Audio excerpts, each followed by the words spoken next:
Hello everyone, चलिए जल्दी से देखेंगे अपन ह्यूमन सर्कुलेटरी सिस्टम। देखो, ह्यूमन सर्कुलेटरी सिस्टम के पास ब्लड बस्कुलर सिस्टम होता है जिसमें क्या क्या होता है। It consist muscular chambers of heart, जो कि 4 होते हैं आपके ह्यूमन सर्कुलेटरी सिस्टम में।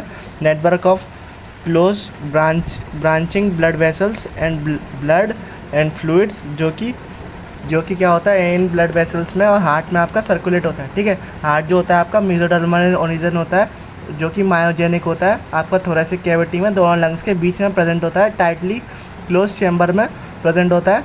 और ये आपका it has a size of clench fist, यानी कि एकदम जो होता है ना आपका, एकदम जो मुट्ठी बंद जिसको बोलते हैं ना, उतने साइज़ का होता है आपका। ये भी बात आपको ध्यान रखनी, क्लेंच फिस्ट जैसे साइज़ का होता है। इसके पास डबल मेम्ब्रेन ऑफ कवरिंग होती है, जिसको अपन बोलते हैं पेरिकार्डियम, जो एनक्लोज करती है अपने हार्ट को। ठीक है, और इनके बीच में क्या होता है आपका पेरिकार्डियल फ्लूइड होता है, जो कि आपका फ्रिक्शन से बचाता है। ठीक है, 2 अपर चैम्बर को एट्रिया बोलते हैं, 2 लोअर चैम्बर को वेंट्रिकल बोलते हैं। ये देखो, ये आपका बेसिक सा डायग्राम है। ये आपका 2 upper chamber atria, 2 lower chamber ventricle है। ठीक है, ये right ventricle, left ventricle, right atrium, left atrium. ठीक है, इस चैम्बर को क्या बोलेंगे, राइट एट्रियम। इसके पास राइट अपर कॉर्नर में ऐसे नोड होता है, और लेफ्ट लोअर कॉर्नर ऑफ क्या है आपका ये राइट एट्रियम में कौन सा होता है, ए बी नोड प्रेजेंट होता है। ठीक है, ये जो राइट साइड में जो वॉल्व है ए बी वॉल्व, उसको अपन बोलते हैं ट्राइकस्पिड वॉल्व। जो लेफ्ट साइड में है उसको अपन बोलेंगे बाइकस्पिड वॉल्व।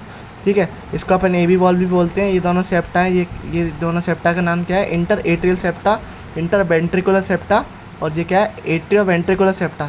देखो, जो अपना कंपैरिजन में होता है ना, वेंट्रिकल लार्ज भी होता है, वॉल्यूम भी ज़्यादा अमाउंट में कंटेन करता है आपका, और ये जो है थिकर भी होता है, काफ़ी थिकर होता है, क्योंकि इसको बहुत ज़्यादा अमाउंट में वॉल्यूम पम्प्ड आउट करना रहता है ना अपने बॉडी से, इस वजह से काफ़ी थिकर भी रहता है ये।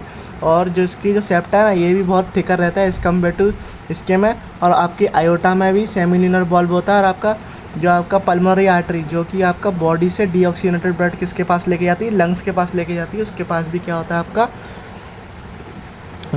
उसके पास भी सेमिल्यूनर वॉल्व प्रेजेंट होता है। ठीक है, ये पल्मोनरी आर्टरी के थ्रू लेके जाएगी। ये जो क्या है, फिर आपका पल्मोनरी वेन जो है ना आपका लेफ्ट एट्रियम में डाल देता है सारा ब्लड, फिर लेफ्ट एट्रियम से इसके थ्रू इसमें आएगा, फिर इसके थ्रू आपका आयोटा के थ्रू ऑल ओवर बॉडी में बढ़ जाएगा। ठीक है, ये सब होता है। आपका हार्ट जो होता है ऑटो रेगुलेटिंग होता है बॉडी इन, ये ऑटो रेगुलेटिंग ऑर्गन होता है इन द बॉडी, क्योंकि इसके पास नोडल टिश्यूज होते हैं, जो कि आपका ability to generate the action potential. ठीक है, मैक्सिमम एक्शन पोटेंशियल आपका ऐसे नोट दिखाता है, जो कि आपका कितना होता है, आपकी एनसीईआरटी बोलती है 70 to 75 टाइम्स होता है, 70 to 75 टाइम्स होता है। ये आपका हार्ट का डायग्राम है। ठीक है, ये आपका क्या है, कोऑर्डिनेट टेंडिन है, और ये आपके पुरकेंजे फाइबर है, येलो। ठीक है।